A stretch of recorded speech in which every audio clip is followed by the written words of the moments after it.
Welcome back to the channel. We've been looking at a lot of Dell laptops, mostly kind of medium and high-end ones that you could use for gaming. And on all those machines we've run some benchmarks, and we've typically run 3DMark from 2000 up through to 2006. And on the ones that support Vista we're doing 3DMark Vantage as well. But all those benchmarks all run at the default resolution of the benchmark, which is not the same as the resolution of the screen that the laptop is on. So in a way, although they're very good to compare the kind of objective, if you like, power of the graphics card, they don't tell you how well that specific laptop performs with its particular screen. So, for example, what I mean by that is the Dell XPS M1530 that we upgraded about 6 months ago, that came with two different screen options. One was a 1280 by 800, and the other one was a 1680 by 1050. And the one we benchmarked was the 1600 by 1050. So that basically has 1.7 megapixels on the screen for the graphics card to be moving around, whereas the lower resolution one only has about 1 megapixel of pixels to go around. And so it doesn't need to be as fast, the graphics card doesn't need to be as fast to give you better frame rate if you're running at the native resolution. Does that make sense? So what I'm going to do is I've got two different Dell XPS M1350s, one with a lower resolution, one with a higher resolution screen, and we're going to benchmark those against each other at the screen's native resolution rather than at the default benchmark resolution. They do have different processors because one's been upgraded, they do have different amounts of RAM, and they do have different hard disks. I think that the RAM and the hard disk are not going to be limiting in the benchmarks we're using because they're synthetic benchmarks. So hopefully that's going to be reasonably okay. We could, in theory, upgrade the processor and make it a bit more even, but I haven't got a spare T9300 around. And looking at the prices, I'm not going to have. The other thing is the Dell XPS M170 that we had a look at before. The benchmarks were run at, again, the default benchmark resolution, not the screen resolution, and they have a 1920 by 1200 resolution screen. So that's 2.3 megapixels worth of data to be pushed around every frame. So that's quite a lot. Now, at least one of those did come with a lower resolution screen. I can't remember which resolution it was. I think it was a 1400, maybe something like a 1680 by 1400. I can't remember exactly. I don't have a lower resolution version of the XPS or the Precision, unfortunately, but we are going to run the benchmarks and rerun the benchmarks at the native resolution of 1920 by 1200 and see what numbers we get. Because at the end of the day, you're probably going to be playing at the native resolution. And if your graphics card is less powerful, but it's pushing around less pixels, you might actually get a better frame rate on a lower resolution screen, and the experience might be just as good. So hopefully that will make sense. Currently what I'm doing is cloning the disk drive from one of the 1530s to the other because the other one's currently got Windows 10 on it. When that process is finished, we will start booting them up and doing some benchmarks. So here are the four laptops in question, the two XPS M1530s, the Dell XPS M170 and the Precision M6300.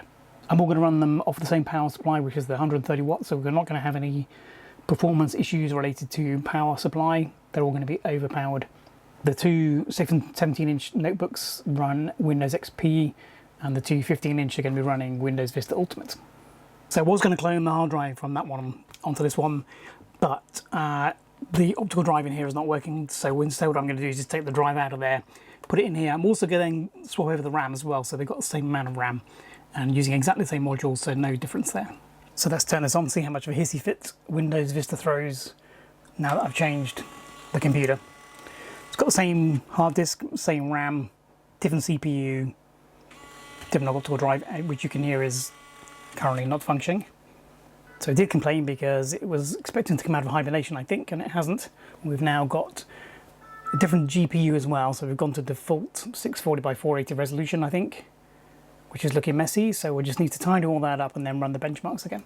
So just to clarify, this one has got a Core 2 Duo T7250, so that's only running at 2 gigahertz and it's only got 2 megabytes of cache as opposed to 6, which is quite a disadvantage. Let me do it the other way. This processor is about a third slower, while the other one is 50% faster, depending on which way you look at it. It's got a slower CPU, but more importantly, it's also got a different graphics card. So the other one was running the 8600 GT, This is running the 8400 GS. So this is probably somewhere in the region of about 50% the speed of the other one. Although there were various different specifications of the 8400M out there, so I'm not exactly sure which one this is yet. I'll need to look into that. So we're using the same driver. We've now got same hard disk, same amount of RAM, same graphics driver, and we're going to run the same benchmarks. The only thing that's different is the CPU is less powerful and the GPU is less powerful. Let's see what happens. So the question for this video is, are synthetic benchmarks useful even if they didn't actually end up being run at the native resolution of the machine that you want to look at or want to buy or research? Well, let's look at the different results. We'll look first of all at the lower powered M1530. That's the one with the T7250 and the 8400 GS graphics. So 3DMark 2000 runs by default at 1024 by 768. But the native resolution of this laptop is 1280 by 800. So it's about 30% higher. So does this make the 3DMark score drop by 30 points? No. It doesn't. It only actually drops by about 11 percentage points for 3DMark 2000. Unfortunately, I couldn't get 3DMark 2001 to run on this lower powered M1530 at all, at any resolution, so I haven't included the results there. The reason there's 3 results for 3DMark 2000, by the way, is I did also run it at 32-bit color. The default is to run at 16-bit color, but I was just interested to know, and there wasn't a massive penalty for running at 32-bit color, just in case you're interested. What about 3DMark 03? Well, here we get an 18% drop in the score. So that is a bigger drop, but it's still not the 30% drop that you would expect given that we're moving 30% more pixels around. Similar story for 3DMark 05, 16% drop in percentage points overall. 3DMark 06 was closer with an 11% drop in mark. However, don't forget this benchmark by default runs at 1280 by 1024. I had to set the baseline comparison to 1024 by 768 for this machine specifically, especially as it doesn't actually run at a vertical resolution of 1024. It's only got a maximum resolution of 800. So the score you see on the graph is the mark run at 1024 by 768, not its actual default that would have come out of the box. So if you see different numbers from a different video, that's why that is. And what happens? Well, we do get this 11% drop. So again, it's not a 30% drop, so that's good. I couldn't get 3DMark Vantage to run at all on this configuration, even though it is Vista compatible, even though it had up-to-date drivers, etc, etc. I'm not sure why, I just couldn't get it to run. It just wouldn't complete. So what does this mean overall? It means the 3DMark scores are actually fairly resolution independent to a degree. Otherwise, we would be getting a 30% drop in the scores for every single one of those, because we're doing 30% more work. Okay, let's move on. What about a machine that's a little bit quicker? So how about the M1530 with Core 2 Duo? It's got a 9300 in there, so it's a processor that's about 50% faster. It's got a faster graphics card as a GeForce 8600 MGT, okay, but it's also got about twice as many pixels, 2.24 times as many pixels on the screen if we start running games at their native resolution, with the exception of 3DMark 06. So what do the numbers show? Well, 3DMark 2000 shows a 26 percentage point drop. 3DMark 2001 was able to run on this particular machine, despite not running on the same hard drive RAM when it was plugged into the other machine, and we also get 26 percentage point drop. 3DMark 03 dropped a massive 42 percentage points, and 3DMark 05 also dropped a big amount, 32 percentage points. Now 3DMark 06, I was able to run that at its 1280 by 1024 default resolution, and that showed a drop of 14 percentage points. Now for 2000, 2001, 03, 05, we're getting drops, but not drops that are, around 65%, which is what you would expect if there was a direct relationship between the mark score and the number of pixels being moved. Hopefully that makes sense. If it was a linear and proportional change in the 3DMark score when moving twice as many pixels, if the score dropped by half, then that would be interesting. But that's not what's happening here. What's happening is the drop is much less proportional than the number of pixels being moved. 3DMark 05 and 03 did lose quite a lot more than 2000, 2001. Without understanding the architecture of the chipset and the way that it's tested using synthetic benchmark, it's hard to say why specifically that is. I'm not too worried about that. And instead, let's move on to a larger panel. So we've got the M170 and the Precision M6300. I've only included the results for the Precision laptop because the M170 was being held back by its single-core Pentium M processor. So I've included the Precision results only. Hopefully that'll be more representative, that we're not bottlenecked by the CPU. We are, after all, testing graphics performance in these benchmarks on the whole. So again, we are comparing 1024 by 768 for the early 3DMarks, and that means we're moving 2.93 times more pixels around on this massive screen than we would be if we ran the default resolution. So what kind of performance drops are we getting? Well, we're getting 25% in 2000, 34% in 2001, 51% in 2003, 40% in 05.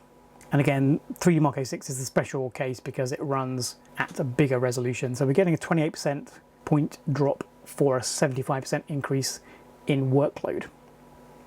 Again, the pattern is the same here. We see the synthetic benchmark scores are not as disrupted by the number of pixels as they should be on paper if everything was just purely a mathematical linear relationship. This is reassuring. Why? Because it means that when you see a 3DMark score quoted for a particular piece of hardware, then it probably reflects the true relative performance of that laptop or desktop, irrespective of what resolution your monitor actually runs at. And the point there is relative. Obviously, the frame rate you're actually going to get in your game at any given resolution is not predicted by these benchmarks. And that's why they're called synthetic benchmarks. Okay, but it is helpful, is it not? The other reassuring thing is that bigger numbers came out of the more powerful machines. So again, from a benchmarking point of view, that's reassuring. No, this is not perfect science and it's not particularly robust maths. Does that particularly matter? Probably not. So there we have it. I could have gone much deeper into this rabbit hole. I didn't want to, I haven't got time to in this particular video, but I hope you found that useful. What I found reassuring was that the 3DMark score was overall representative of the relative performance of the three different laptops that were used in the graphs. And the amount of reduction in the 3DMark score was not proportional to the increase in the number of pixels when we rerun those benchmarks at the native resolution of the panel. The scores were lower, yes, but not by the amount that the math should have said. So these probably are useful numbers for us. At the end of the day, they allow us to compare different bits of hardware against each other. As I said, it doesn't predict exactly what frame rate you're going to get when you're playing Quake 3 or your favourite game, Return to Castle Wolfenstein, on any of these bits of hardware. But it does allow us to make judgments about whether, when you're looking at old technology, how you expect it to perform, and whether you think it's going to be value for money. If you're a collector and you're interested in buying a particular piece of hardware, these numbers can be useful. Hope you found the video useful too. So we've concentrated quite a lot on early 2000s Dell machines for the last few videos. Apologies if that's not your thing. We have got some other stuff coming up in other videos. YouTube's going to recommend a video here. See if that interests you. If not, we'll see you in the next one.